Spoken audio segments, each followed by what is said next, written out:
got 28 people. Already? Yeah. Famous. Alright, y'all, we about to do this, right? Mm-hmm. Yep, stop watching. Alright, y'all. Come on. Alright, let's go. What's up, y'all? It's your boy Killer Conchung from Concept Barbershop out here in San Jose, California. You heard me? We're back again with another 15-minute haircut tutorial. Alright, today I'll be using the Wahl's Magic Clip, the Wahl's SideKick trimmer, and the Philips Norelco. If you're curious about the tools I'm using, click down on the description and check out the link and go see it for yourself. Today I'll be doing a number 2 on top and a ball fade on the side. Right now I'm just thoroughly taking down the top and I'm checking with my eyes, and I'm also listening with my ears to make sure everything is thoroughly cut. And if you notice, with my left hand, I'm holding the client in place, alright? To keep his head from bobbing around, alright? You want to keep him comfortable. Alright? For all you new barbers and beginner barbers, don't take this too serious. Alright? This is just for fun. This is just for competitive purposes only. When you're actually cutting at the barbershop, you want to take your time and you want to be thorough. You want to make sure your client is comfortable and that your client doesn't feel rushed. That's how you get paid. You know, so be thorough with it and take care of them and they take care of you. Alright? And for all the people that's considering trying barbering, just like with anything else, you got to give it some time for you to develop, some time for you to get good at something. Alright, don't just try it for a day or two and think it's not for you and move on to the next thing, and do that for a day or two and think it's not for you and move on to the next thing. You gotta allow yourself to have some time to grow and allow yourself to have some time to master something. Alright, ambition is good, but you need discipline. Alright, so right now what I'm doing is I'm creating the ball line. If you notice, I took it from one side to the back of the head, and I did it again to the other side, and I met the tube line in the back of the head. Alright, now I'm taking down the bulk. Alright, when you're doing this, you want to open up your clipper just a little bit so that you don't nick the client at the bottom of the neck, especially if you're moving really fast. Just open up the clipper just a little bit, take down the weight, and then your shaver will take down the rest. Alright, so you don't have to use your clipper zero gap all the way at the bottom of the neck, because your shaver will take care of it. Does anybody know how to turn normal water into holy water? Alright, so right now what I'm using is the Philips Norelco. I really like this shaver because it's smooth and it glides and it doesn't tug on the hair. Alright, the 5-star is good, but it kind of pulls on the hair and it's extremely loud. This one is quiet and it's very good, and it's also affordable. Alright, check it out. And you want to do this in circular motion. You don't want to go up and down with this, you want to go in circles. And that's how the circular motion developed for me. Alright. Barbers, question. How do you know when to charge more for your haircuts? How do you know when to increase the prices for your services? Answer, like everything else, supply and demand. Alright? When I first started cutting hair, I was charging $5 a haircut. Eventually I started getting booked up every day, and then there was an overflow of people still trying to get in, but I couldn't fit them in. Based on supply and demand, that's when I knew it was time to charge more. Alright? And then I charged more, and then I ran with that price for a while until I got booked up again, and then again there was an overflow for that, and that's when I knew to increase my prices again. Alright? Whenever you have an overflow of demand for your service, then you have a gap difference of price that you can charge for more. Alright? It's all economics and it's all based on supply and demand. Alright, if the demand for your service is more than the amount of service you have to offer, which is your time, then you can charge more. Alright, and you keep running with that until you're booked up every day. Alright, and don't stop. Alright, why stop if there's a demand for your time? And then vice versa. If you got gaps in between your schedule and you're not booked up and you've been like this for months and years, then that means your prices is too high. Alright, the demand for your service is too low. So you gotta decrease your prices, lower your prices. Alright? And that's the supply and demand curve. Alright, everything is based off of that. Alright, and I paid thousands of dollars to learn that, y'all. You get that for free, you heard? Right now I'm doing the lineup. Again, you guys remember, the lineup is crucial. A good lineup will save a bad blend, and a good blend will be ruined by a bad lineup. Alright, so you want to take your time with the lineup, you want to be thorough with it, and you want to be precise. Alright, so I do the lineup before the blend so that I set my boundaries, and I know to keep my blend within the boundaries so that I can keep my lineups dark. Alright, right now I got the clipper all the way closed, and I'm going up about 1/4 of an inch. And I'll take this onto the other side, and then I'll open up the clipper about 1/4 of the way, and I'll repeat it to the other side, and I keep going back and forth until I'm fully open. Alright, but as I'm blending upward, the closer I get to the hairline, I'm also blending outward. I'm making sure that I'm not completely balding out the lineup. Alright, I do that so that I can keep the lineup dark. Alright, if you see right here, I'm blending up and out, but within the boundaries. Up and out within the boundaries so that you can keep the lineup dark. You see, I'm being gentle and careful right there so I don't go all the way out. Alright? Alright. Make sure you check the mirrors, you guys. I'm not always in the frame, but I'm always checking the mirrors. Alright, the mirror will tell you the truth. Alright, it will reflect the truth.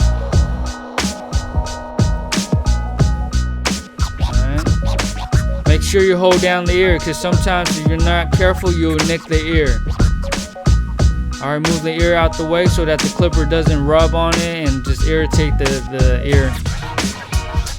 Also, you guys, you can go to my Instagram at ContourCon if you want to see more of my work.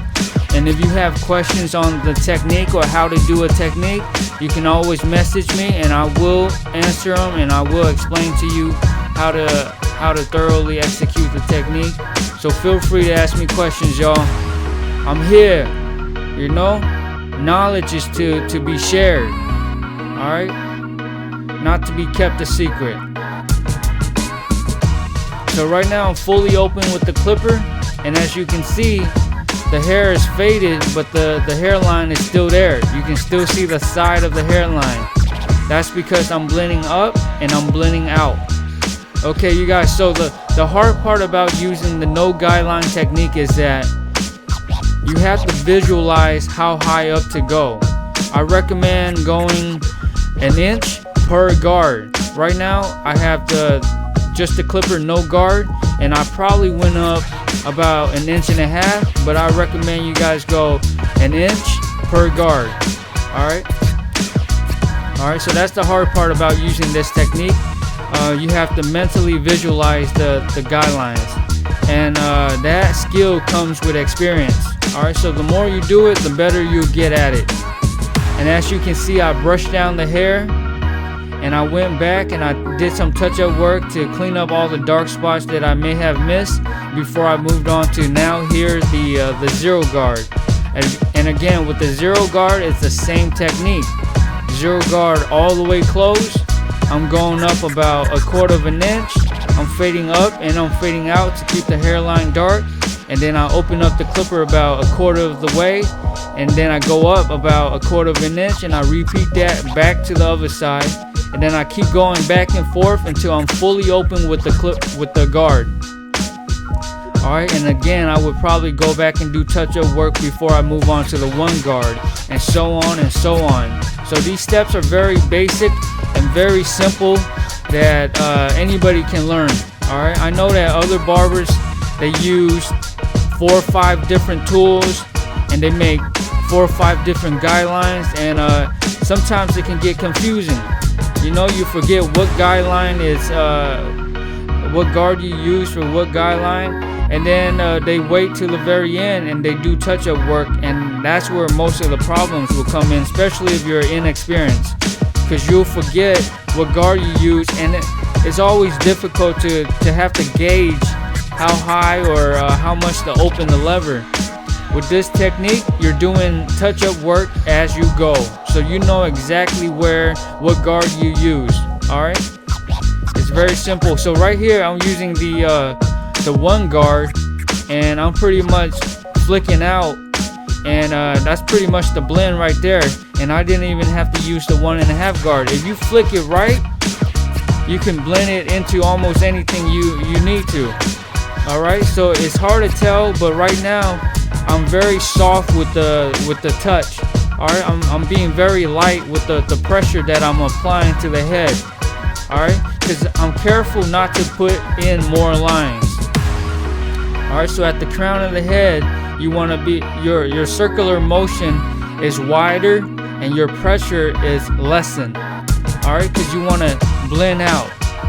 You want to blend out into the number 2 guard. But if you're not quite there yet and you don't have to touch yet, go ahead and use the 1.5 guard. All right.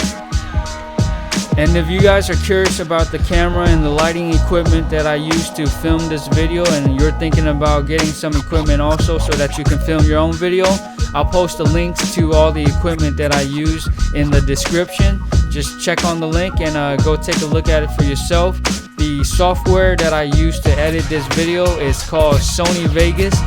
It's very simple and it's very friendly, beginner friendly, and it has everything you need to create a video like this.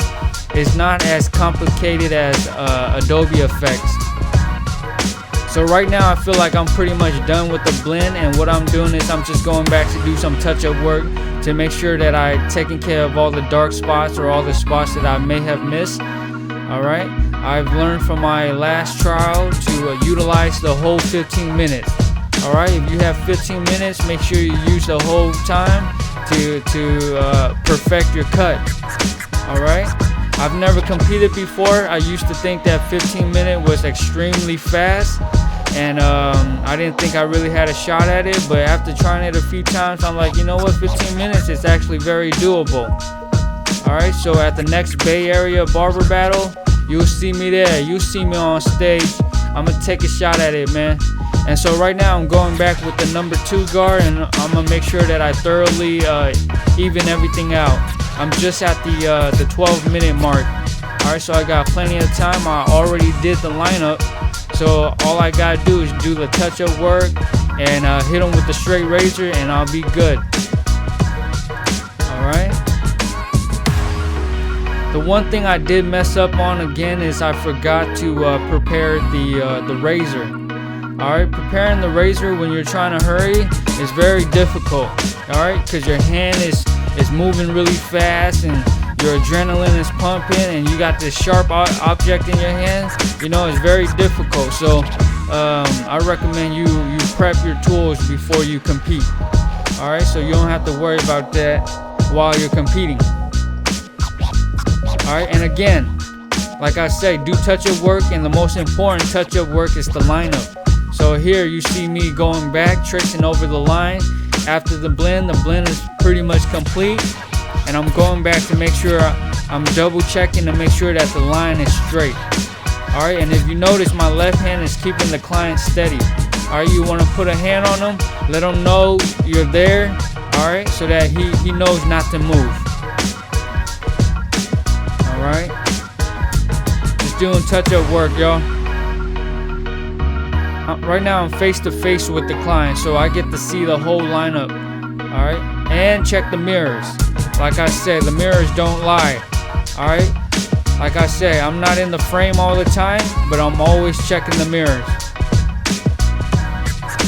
So it was about right here where I was stumbling to get the razor ready. Alright, trying not to cut myself. I got about a minute left to go. Alright, still pretty good on time. Alright, if you do a good job with the trimmers, then that's less work with the razor.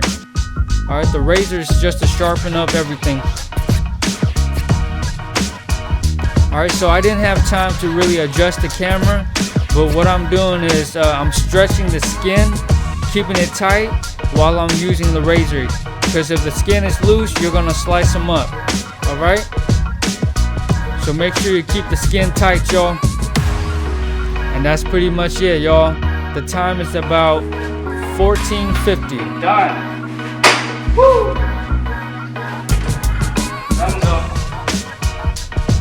Let me clean them up so you guys can see. And that's that, y'all. Thanks again for watching. I had a good time. I still got some improvements to do. Alright, I want to perfect this challenge and win the competition next time I compete. I appreciate you guys watching. If you guys have any haircut you want to see me go over or explain, let me know. Alright? And the answer is, you boil the hell out of it.